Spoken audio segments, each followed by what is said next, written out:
High friends, welcome to our YouTube channel. तमने खबर है गुजरात में नीट यूजी काउंसिलिंग 2024 ની એડમિશન પ્રોસેસ ચાલુ છે। તેના માટે ફોર્મ ભરવાની જે એડમિશન પ્રોસેસ છે તે કમ્પ્લીટ થઈ ગઈ છે।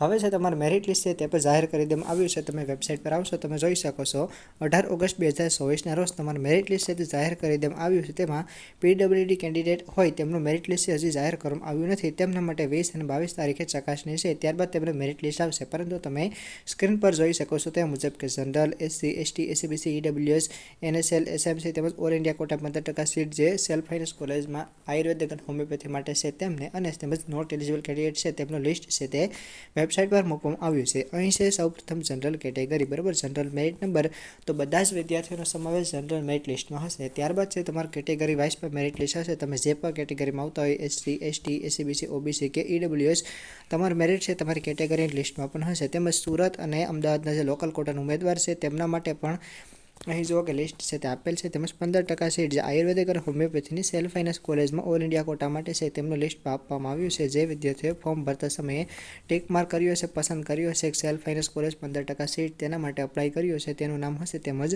કેટલાક એવા વિદ્યાર્થી કે જે એલિજિબલ નથી તેના કેટલાક કારણ હશે તે પણ અહીં જો જણાવવામાં આવ્યા છે કે તમે ફોર્મ ભરતા સમયે અમુક ડોક્યુમેન્ટ અપલોડ નહીં કર્યા હોય અથવા તો ડોક્યુમેન્ટ અપલોડ કર્યા બાદ ચકાસણી નહીં કરી હોય અથવા તમે એલિજિબિલિટી ક્રાઇટેરિયા ધરાવતા નહીં હોય તો તમારું નામ છે આમાં હશે।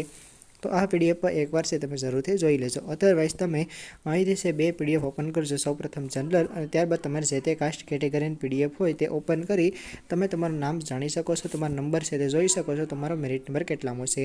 આ ઉપરાંત તમે અહીંથી પછી તે જાણી શકો છો। તમે આવી રીતના રાઈટ સાઈડ કોર્નરમાં આવશો, જો અહીં લોગિન લખેલ છે ત્યાં છે તમે સિમ્પલી ક્લિક કરશો એટલે એક છે નવું પેજ ઓપન થશે અને તેમાં છે તમે લોગિન કરી અને તમે છે તમારો મેરિટ નંબર છે તે જાણી શકશો। તમે જોઈ શકશો આવી રીતના જે નવું પેજ આવે છે તેમાં તમારે અહીં ક્લિક કરવાનું રહેશે રજિસ્ટ્રેશન અથવા તો લોગિન। ત્યારબાદ જો લોગિનનો ઓપ્શન આવે છે તેમાં તમારે user ID, password, 14 digit pin, captcha image અહીં જોવા મળશે તે લોગિન બટન પર પ્રેસ કરશો તમે તમારી જે પ્રોફાઇલ છે તેમાં લોગિન થઈ જશો અને પ્રોફાઇલમાં તમે જાણી શકશો, બરાબર। ત્યાં રિઝલ્ટ અથવા મેરિટનો ઓપ્શન હશે ત્યાં તમે ક્લિક કરશો તમારે તમારો મેરિટ લિસ્ટ છે તે જોઈ શકશો, તમારું મેરિટમાં નામ છે તે જોઈ શકશો, તમારો કેટેગરી મેરિટ નંબર અને જનરલ મેરિટ નંબર, બરાબર। જે વિદ્યાર્થી મિત્રો જનરલ કેટેગરીમાં હશે તેમને માત્ર એક જ નંબર હશે જનરલ મેરિટ નંબર, પરંતુ જે વિદ્યાર્થી મિત્રો રિઝર્વેશન કેટેગરીમાં હશે મીન્સ કે એસસી, એસટી, ઓબીસી, ઈડબ્લ્યુએસ તેમને તેમનો general category merit number plus તેમની કેટેગરીનો મેરિટ નંબર પણ હશે અને તમને એડમિશન પાસે બંને ઉપરથી મળતો હોય છે। તેના માટે મેં ઓલરેડી ઘણા બધા વિડીયો બનાવેલા છે તે છે તમે આપણી ચેનલ પ્લેલિસ્ટમાં જઈ અને જોઈ શકો છો, બરાબર। તેમજ એમબીબીએસ ગવર્મેન્ટ કોલેજ કટ ઓફનો વિડીયો મેં તમને ઓલરેડી આપેલો છે।